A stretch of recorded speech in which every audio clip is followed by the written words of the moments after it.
కేంద్రం సహకరించడానికి సిద్ధంగా ఉంది. ఇలా కాంగ్రెస్ పార్టీ ప్రభుత్వము కొట్టాడే ప్రయత్నం చేస్తున్నది. కేసీఆర్ పందానే ఇలా రాష్ట్ర ప్రభుత్వం పాటిస్తా ఉన్నది. ఆదాయానికి వ్యయానికి పొందలేదన్న రాష్ట్ర ప్రభుత్వ బడ్జెట్ ఈ 10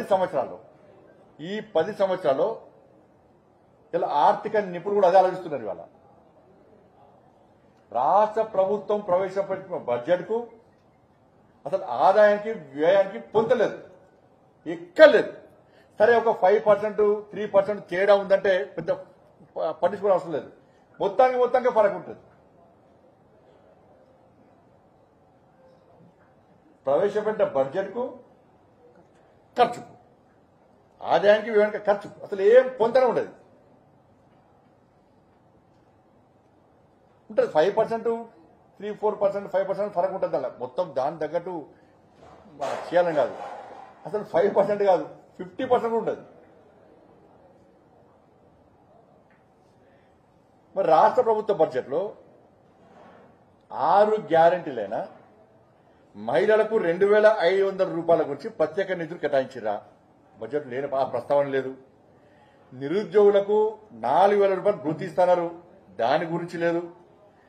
4,000 రూపాయల ఆసరా పెన్షన్ ఇస్తున్నారు. పాపం ముసలు ఇప్పుడు కూడా ఎదురుస్తున్నారు, కళ్ళు కాయలు కాస్తున్నాయి. వాళ్ళకు దాని గురించి ప్రస్తావన లేదు. మహిళలకు తులం బంగారం, ఆరోగ్య ఇది కూడా భాగమే. మహిళలకు తులం బంగారం ఇస్తున్నారు, బంగారాన్ని తగ్గింది, ఇప్పుడు ఇవ్వాలి. మళ్ళీ ధర పెరిగితే పరిశాన్. మళ్ళా తులం బంగారం ఇస్తున్నారు, దాని గురించి ప్రస్తావన లేదు. 5 లక్షల రూపాయల విద్యా భరోసా కార్డులు ఇలా ఇస్తున్నారు, దానిలో బడ్జెట్లో కేటాయింపలేదు. ఇవన్నీ కూడా ఈ 420 హామీలకు ఎక్కడో బడ్జెట్ కేటాయించలే.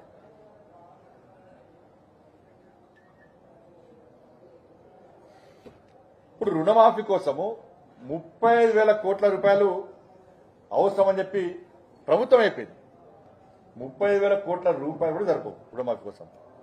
30,000 కోట్ల రూపాయలు రుణమాఫీకి అవసరం మీరైపోయారు. ఇవాళ బడ్జెట్ ఎంత కేటాయించారు? ఇవాళ కేవలం 15,000 కోట్ల రూపాయలు మాత్రమే కేటాయించారు. 50% కూడా కాదు, 15,000 కోట్ల రూపాయలు మాత్రమే కేటాయించారు. దీనివల్ల మీ చిత్తశుద్ధి ఎంతో బయటపడుతుంది. ఇవాళ 30,000 కోట్ల రూపాయలు రుణమాఫీ కోసం మీరే అయిపోయారు, కానీ మీ బడ్జెట్లో కేటాయించింది ఎంత? 15,000 కోట్ల రూపాయలు. 50% కూడా కేటాయించారు మీరు. రైతులు ఆలోచించాలి. రైతు భరోసా మీద అసలు క్లారిటీ లేదు. ఇప్పటికే 8 ఏర్పడ్డాయి, 8 మంత్సే. రైతు భరోసా ఇప్పటికే ఇవ్వాల్సిందే, ఎందుకు ఇవ్వలే?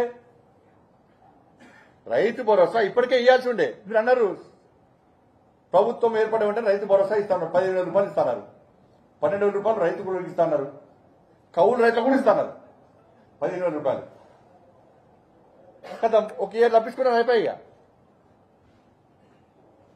అవి పక్క ఇవ్వాల్సిందే.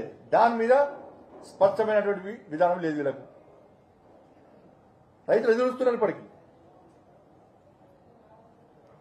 ఇలా ఆటో డ్రైవర్లకు 12,000 రూపాయలు ఆర్థిక సాయం చేస్తున్నారు. దాని గురించి మాట్లాడే ఉచిత బస్సు ప్రయాణాన్ని తప్పకుండా అందరూ మనం స్వాగతిస్తాం, ఇబ్బంది లేదు. దానివల్ల ఆటో డ్రైవర్ నష్టపోతుందని చెప్పి ఆందోళన చేశారు. దాన్ని గుర్తించి మేము సాయం చేస్తామన్నారు, 12,000 రూపాయలు సాయం చేస్తామన్నారు. దాని గురించి కనీసం ఈ బడ్జెట్ ప్రస్తావన లేదు. ఆటో డ్రైవర్ల గురించి 12,000 ఉద్యోగాలకు నోటిఫికేషన్ ఇచ్చి 31,000 ఉద్యోగాలు ఇస్తామని చెప్పన్నారు. నిన్న 31,000 ఉద్యోగాలు ఆల్రెడీ ఇస్తామని చెప్పన్నారు. మళ్ళా 90 రోజుల్లో 30,000 ఉద్యోగాలు ఇస్తారట. అంటే ఇప్పుడు ఏం చెప్పుకుంటారంటే 60,000 ఇచ్చుకుని చెప్పుకుంటారు. వీడియో ఇవాళ రాష్ట్ర ముఖ్యమంత్రి అపాయింట్మెంట్ ఆర్డర్ ఇచ్చింది మొన్న. వాళ్ళకే పోస్టింగ్ లేదు, ఇంతవరకు వాళ్ళకే పోస్టింగ్ ఇవ్వలేక. ఇక 12,000 ఉద్యోగాలకు నోటిఫికేషన్ ఇచ్చి మీరు 31,000 ఉద్యోగాలను భర్తీ చేస్తామంటున్నారు. మళ్ళా 90 రోజుల లోపల మళ్ళా 30,000 ఉద్యోగాలు ఇస్తామంటున్నారు. ప్రభుత్వం ఏర్పడ్డ వెంటనే 2 లక్షల ఖాళీలు భర్తీ చేస్తున్నారు. మీరు సంవత్సరం లోపల 12,000 కూడా వేయలే. 12,000 ఉద్యోగాలు నోటిఫికేషన్ ఇచ్చారు. సంవత్సరం లోపల 12,000 పట్టుబడి 12,000 ఉద్యోగం ఇయ్యని వాళ్ళు 2 లక్షల ఉద్యోగాలు ఎట్లు ఇస్తారో స్పష్టం చేయాలి.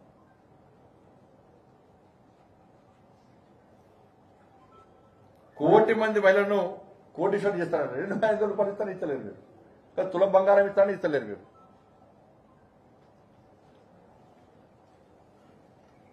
అసలు దానికి నిధులు కేటాయించలే. కోటి మంది మహిళలను కోటీశ్వరులు చేస్తారన్నది.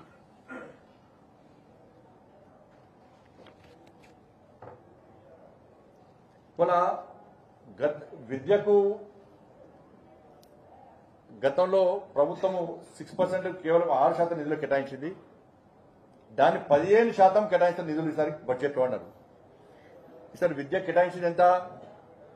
కేవలం 7% లోపే విద్య నిధులు కేటాయించింది. విద్యకు వాళ్ళే పేరు విద్యా వైద్యం మనకు చాలా ఇంపార్టెంట్. ఈ 2 విషయంలో తెలంగాణ ప్రజలు ఆలోచిస్తున్నారు. అందుకే మేము కూడా ఎన్నికల సందర్భంగా భారతీయ జనతా పార్టీ ప్రభుత్వం ఏర్పడితే ఉచిత విద్య ఉచిత వైద్యాన్ని పక్కా అందిస్తామని చెప్పినాం. దాన్ని కాపీ కొట్టినటువంటి కాంగ్రెస్ పార్టీ ప్రభుత్వం మేము 15% నిధులు కేటాయిస్తామన్నారు. కేవలం 7% విద్య కేటాయించింది. ఇలా వైద్యాన్ని కేటాయించింది కేవలం 4%.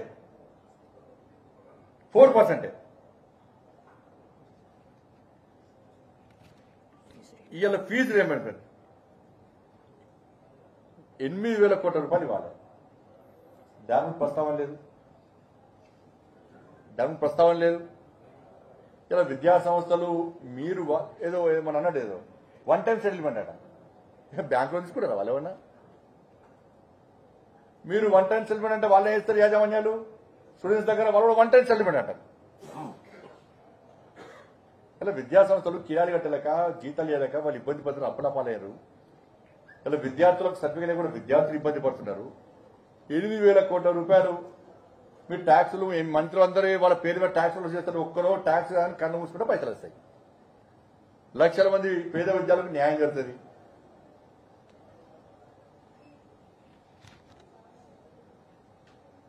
ఇలా 52% బీసీ జనాభా ఉంటుంది. దాని సంక్షేమానికి 3.5% మాత్రమే, అంటే 9,200 కోట్ల రూపాయలు మాత్రమే దొరికాయి బీసీల కోసం.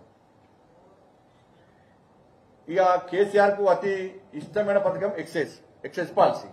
వీళ్ళు కూడా గదే స్టార్ట్ అయింది. వీళ్ళు ఎక్సైజ్ ద్వారా 6,000 కోట్ల రూపాయలు ఆదాయం రావడానికి ఎలా ప్లాన్ చేస్తున్నారు అంటే మద్యాన్ని మళ్ళా ఏరులై పాలించే ప్రయత్నం కాంగ్రెస్ పార్టీ ప్రభుత్వం చేస్తాం.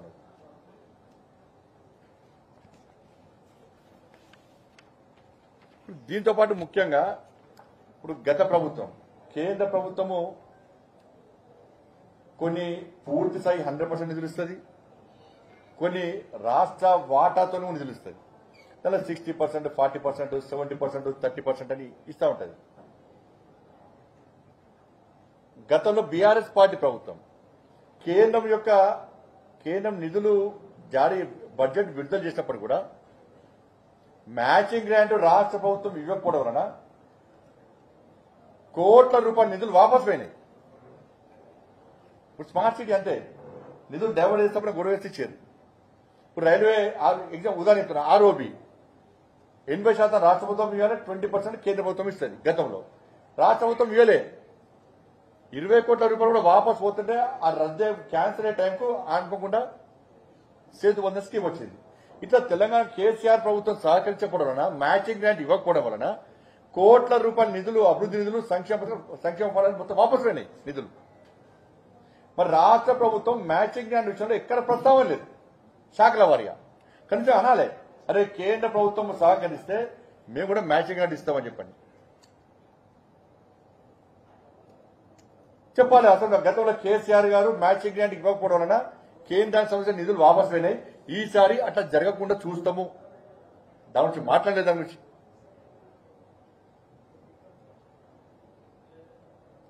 దాంతోపాటు నేను ఆరోగ్యశ్రీ విషయంలో రాష్ట్ర ప్రభుత్వం నిధులు కేటాయించింది. ఇలా రాష్ట్ర ప్రభుత్వం క్లారిటీ ఇవ్వాలి. మీరు ఆయుష్మాన్ భారత్ సంబంధించి 10 లక్షల వరకు వైద్యం చేసుకునే విధంగా కేంద్ర ప్రభుత్వం ఆయుష్మాన్ భారత్ ప్రవేశపెట్టింది. మరి మీరు ఆయుష్మాన్ భారత్ కలిపి చెప్తుర్రా, లేకపోతే ఆరోగ్యశ్రీ అదనంగా ఉందా? నిధులు ప్రత్యేక కేటాయించరా? ఆయుష్మాన్ భారత్ అలాగే, ఆరోగ్యశ్రీ అలాగే. ఈ విషయంలో స్పష్టం చేయాలి, పక్కా స్పష్టం చేయాలి. దాంతోపాటు 1,00,000 ఇల్లు నిర్మిస్తామన్నారు, ఇందిరమ్మ ఇల్లు.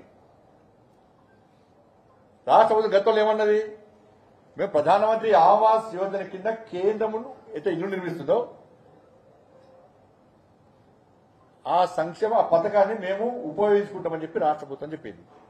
మరి ఇల్లు నిర్మిస్తామన్నారు, ప్రధానమంత్రి ఆవాస్ యోజన కింద కేంద్రం ఇచ్చే నిధులతో కలిపి మీరు చెప్పిందా, లేకుంటే ఇందిరమ్మ ఇళ్లను అదనంగా నిర్మిస్తున్నా? మీరు స్పష్టం చేయాల్సిన బాధ్యత రాష్ట్ర ప్రభుత్వం మీద ఉన్నది.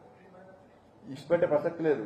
మీరు కేంద్రం ఇచ్చే పైసలు వాడుకొని, కేంద్రం ఇచ్చే నిధులు వాడుకొని ఇందిరమ్మ ఫోటో పెట్టి ఇంకో ఫోటో పెడితే ఈసారి వదిలిపెట్టే ప్రసక్తి లేదు, వదిలిపెట్టే ప్రసక్తి లేదు. గరీబ్ కళ్యాణ్ అన్ని విధంగా కేంద్ర బియ్యం ఇస్తే కేసీఆర్ అందంగా దిగి ఫోటో పెట్టుకున్నాడు, మళ్ళీ తిరిగి ప్రచారం చేయాల్సి వచ్చింది. పెట్టండి, రాష్ట్ర ముఖ్యమంత్రి గారి ప్రోటోకాల్ ప్రకారము పద్ధతి నిబంధన ప్రకారం పక్కా పెట్టాల్సిందే. ఆ ఫోటో పెట్టద్దు, ముఖ్యమంత్రి గారి ఫోటో పెట్టద్దు, ఇప్పుడు ఇంకోటి ఫోటో పెట్టద్దు మేము ఎప్పుడు అన్నా మేము. కానీ కేంద్ర ప్రభుత్వం యొక్క సంక్షేమ పథకాల విషయంలో, అభివృద్ధి విషయంలో ప్రధానమంత్రి గారి ఫోటో నిబంధన ప్రకారం పక్కా పెట్టాల్సిందే. ప్రధానమంత్రి ఆవాస్ యోజన లోగో వాడుకుంటున్నారు, మళ్ళా చూపెట్టారు అది. కానీ ప్రధానమంత్రి ఫోటో మాత్రం పెట్టారు. దానికి ఇందిరమ్మ ఇల్లు అంటారు. మళ్ళా పైసలు కేంద్రానికి, సరే రాష్ట్ర ప్రభుత్వం వాటా ఉంటుంది, పెట్టుకోండి. పైసలు ఆయుష్మాన్ భారత్, దానికి ఆరోగ్యశ్రీ అంటారు. ఎట్టి బస్సులో 100% దానికి పెట్టాల్సిందే.